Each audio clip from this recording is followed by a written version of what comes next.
kiganiro cy'uruhererekane itandukana n'ubukene mu bice byacyo bitandukanye muzagenda mukurikira. Rekeraho Emmanuel, umuyobozi w'ikigo Eden Business Center Limited, umushakashatsi akaba n'inzobere mu bijyanye n'ubuzima n'iterambere, azabasobanurira byimazeyo musobanukirwa n'uburyo umuntu ashobora kuva mu byobo njyabukene akisanga mu nzira njyabukire mu gihe gito cyane. Abamunegurizaga izuru bagatangira kumwicira ijisho.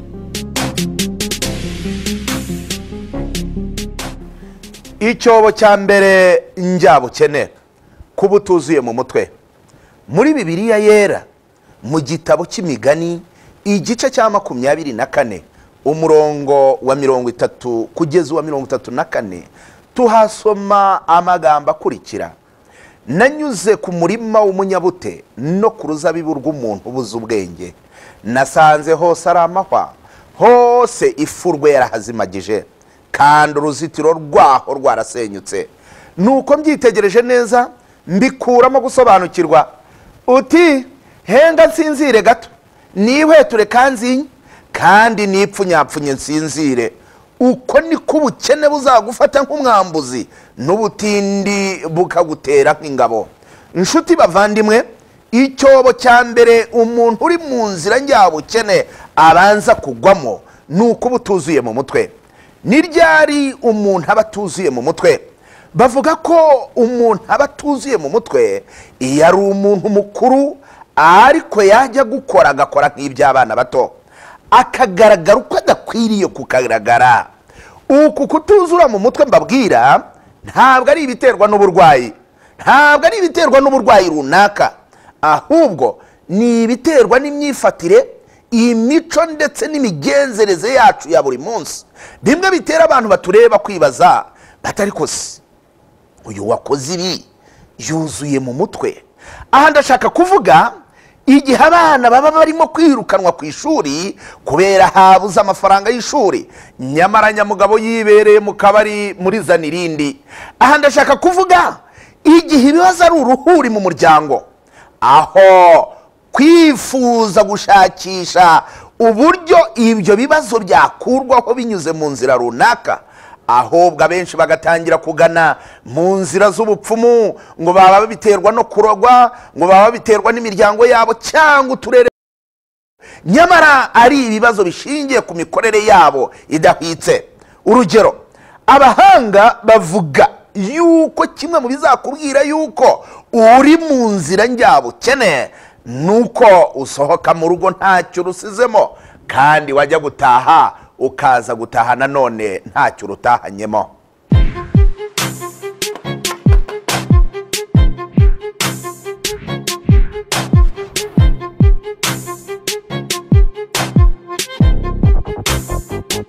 Eden Business Center Limited ni ikigo gitanga ubuvuzi bw'indwara zitandukanye hakoreshejwe ibintu karemano nk'ibimera. Dutanga amahugurwa aho umuntu amenyera ibyobo 30 njyabukene. Tandukana n'ubukene, tangira none.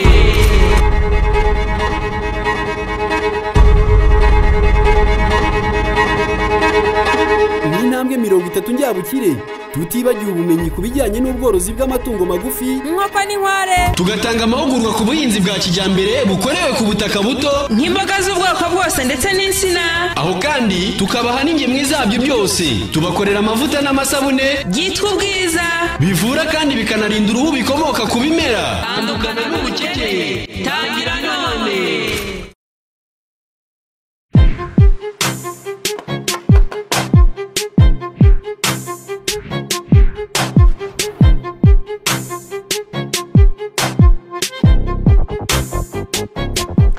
Intambwe ya mbere mu nzira njyabukire, ubushake.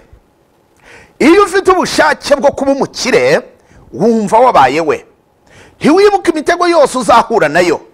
Aha inzozi zawe ziba zamaze kuba impamo. Urugero, niba ushaka korora inkoko 50, utekereza umusaruro zizaguha mu gihe cy'imyaka runaka. Ntubona ko zishobora kurwara, ntubona ko bashobora kuziba, ntubona ko zishobora kudatera, ahubwo wirebera gusa umusaruro zizaguha, bigatuma wumva ubaye umukire. Aha biba bigusaba gufunga imiryango yose ivuga ngo ntibishoboka, simbizi ahari, ariko se nk'ubu ugafungura imiryango ivuga ngo ndifuza kuzaba ndi umukire mu gihe runaka, none ngiye kubikora, ngiye gukora iki kizangeza k'ubwo bukire? Aha ibanga ririmo ni ugufunga umwuka, ukabona ko nta muryango ugusohora mu byo wiyemeje. Umuryango wo kugusohora ukakuvana mu byo wiyemeje urawufunga, ukabona ko ntawe uhari. Ndabaha urugero, abasirikare b'abagira iki batsindaga urugamba kenshi kubera ko babaga bazi neza ko nta gusubira inyuma guhari keretse gupfa cyangwa gutsinda. Nubwo babaga bafite urwitwazo rwo gutsindwa, cyane cyane yuko babaga bafite umubare mukeya w'abasirikare ukurikije n'umubare wabo babaga bagiye kurwana nabo. Ibi bigaragara cyane ku magambo abasirikare bakuru muri bo bababwiraga abayobozi babo, bababwiraga ubwo babaga bamaze kwambuka bagiye kugera ku rugamba, bababwiraga yuko nta gusubira inyuma guhari, ndetse bakabihamisha gutwika amato yose yabazanye. Babaga bafunze imiryango yose yo gutsindwa, bafunguraga umuryango umwe gusa wo gutsinda, baratsindaga. Iyo rero ufite ubushake muri wowe uharanira ubukire gusa, ugafunga indi miryango yose, dutandukanye kwifuza kuba umukire no gushaka kuba umukire. Hari ingingo esheshatu zatuma gushaka kwawe kuvamo ibyo ushaka.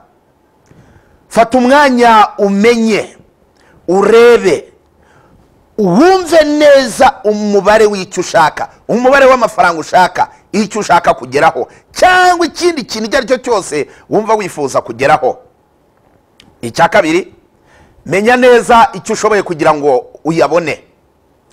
Icya gatatu, shyiraho igihe ntarengwa uzaba wayabonye. Icya kane, kora neza inzira uzanyuramo kugira ngo ugere kuri ya mafaranga wifuza kugeraho. Icya gatanu, andika ku rupapuro icyo ushaka, wandikeho igishoro, wandikemo n'inzira zawe uzacamo kugira ngo ushobore kugera ku mubare wa ya mafaranga wifuza kugeraho. Icya gatandatu, soma intego ufite kabiri ku munsi, mu gitondo ubyutse na nimugoroba ugiye kuryama. Ni byiza guhora twibuka ko inama nziza iruta miliyoni 100. Ni byiza kumva yuko ubukire budapfa kwizana, bisaba kuba wifitemo indoto nziza, bigatuma ushaka inzira nziza izatuma ugera ku nzozi zawe. Inzozi nziza zihutisha ubukire. Iyo ufite intumbero nziza zishobora kukugeza ku bukire, kubera yuko isi turimo ikeneye ibitekerezo bishya, abayobozi bashya bafite ibitekerezo bishya. Isi yo mu myaka turimo ikeneye abarimu bigisha inyigisho nshya.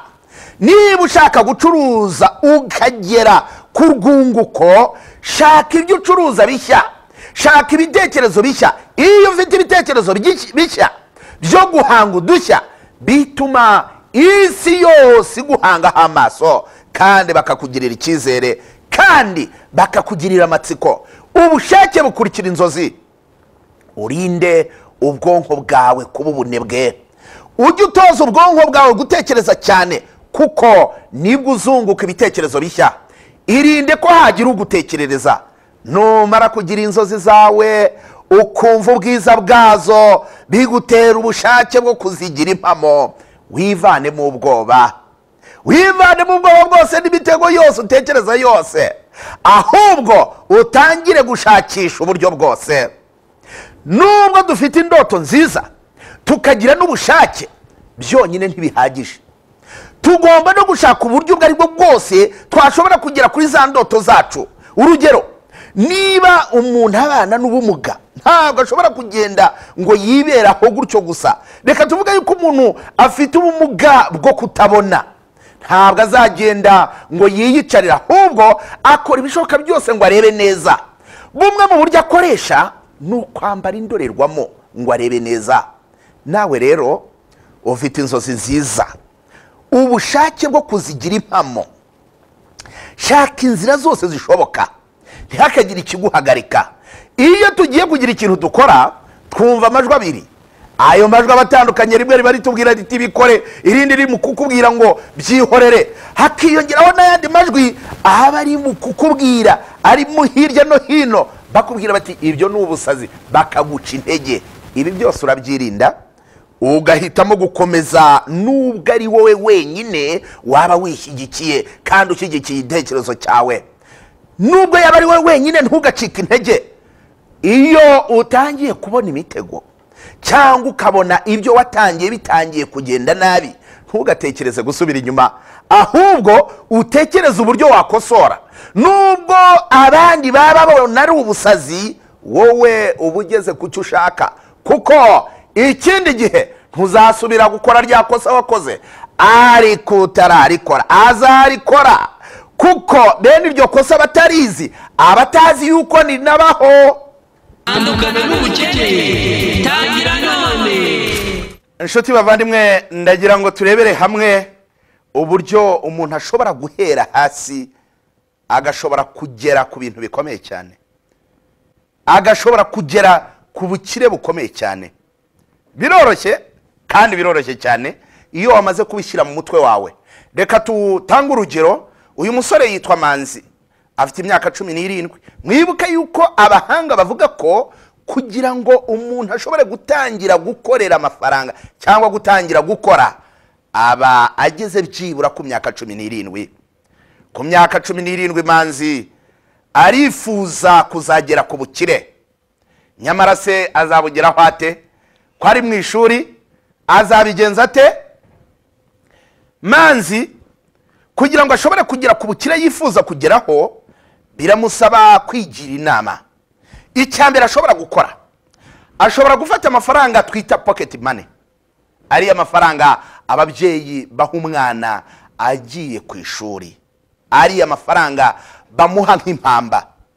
Ubundi iyo witegereje ari amafaranga ni nkaho nta kintu gikomeye cyane yakagombye kuba agiye gukora, kuko ku ishuri abazarya abagiye bamuhaye imyambaro, ahubwo abari amafaranga kenshi na kenshi yo gupfusha ubusa, yo kwinezeza, yo kwifurahisha. Reka Manzi afata umwanzuro ubwe, arivugira ati kubera yuko namaze kumenya yuko nkwiriye gutera imbere nkazirihirira university, narangiza kwirihirira university, rega hari n'ibindi nkeneye iterambere, nkeneye kugera ku bukire. Arabigenza ate? Reka tuvuge yuko Manzi ababyeyi be uko agiye kujya ku ishuri bamuha amafaranga 10,000 yonyine ya pocket money. Aya mafaranga we arayafata akayabika, ibihembwe ni bitatu, igihembwe cya mbere n'icya kabiri n'icya gatatu azaba agize amafaranga 30,000. Ni amafaranga menshi, ni amafaranga menshi. Kandi niyongera kugenda undi mwaka nanone azongera abona amafaranga 30,000, abaye 60. Niyongera kugenda undi mwaka azaba agize amafaranga 90,000. Biroroshye cyane. Amafaranga 90,000 icyambere iwabo ntabwo bazi yuko ayo mafaranga yafite. We yarayabitse kubera yuko afite umugambi w'icyo yifuza kuzayakoresha, ari nacyo kizashobora gutuma ashobora kugera ku iterambere yifuza kugeraho. Manzi ashobora kuyaguramo inkoko. Dufite ubwoko butandukanye bw'inkoko, ariko hari ubwoko bwiza bw'inkoko zitwa Croiler. Zikaba ari inkoko zibitangaza, ni inkoko zibana amasake ndetse n'inkoko kazi birabana. Nukuvuga ngo inkoko kazi 10 n'isake imwe birabana, bigashobora gutanga amagi, ya magi agashobora kurarirwa nanone akavamo iyindi mishwi. Manzi agize igitekerezo cyo kugura inkoko 30. Nibyo inkoko 30 za Manzi, kuko inkoko imwe ni 3,000, aguze inkoko 30. Inkoko 30 za Manzi ashobora kuzigura nyuma y'imyaka 3 atangiye kujya ku ishuri, ubwo iwabo bamuhaga amafaranga 10,000 buri kwezi. Bye bye, muzacikwe n'ingengo ikurikira.